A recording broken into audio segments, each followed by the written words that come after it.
you've said that there's sometimes a moment of self-actualization when there's complete alignment amongst your brain, mind, and soul.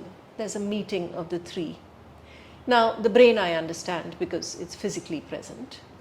But what about the mind and the soul? How would you define these? And how do the three meet? So the best analogy is the computer analogy. The hardware is the brain. The software, which occupies just cloud space, is the mind, which is nothing but the millions of nerves talking to each other through chemical systems. So at some level, the working brain is the mind. Now, how does the soul link in here?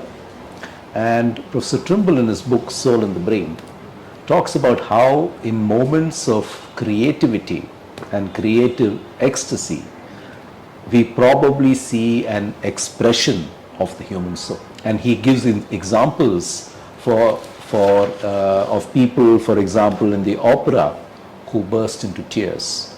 There are people who have died in the opera. He actually talks about death in the opera because of shock. And of course, we have several instances when we are moved by a painting, when we are moved by a piece of music, we are moved by a scene in a movie. And that being moved is probably the expression of the human soul, is what he proposes. And I find that whole concept extremely interesting, because otherwise, how do you access something as abstract as the soul?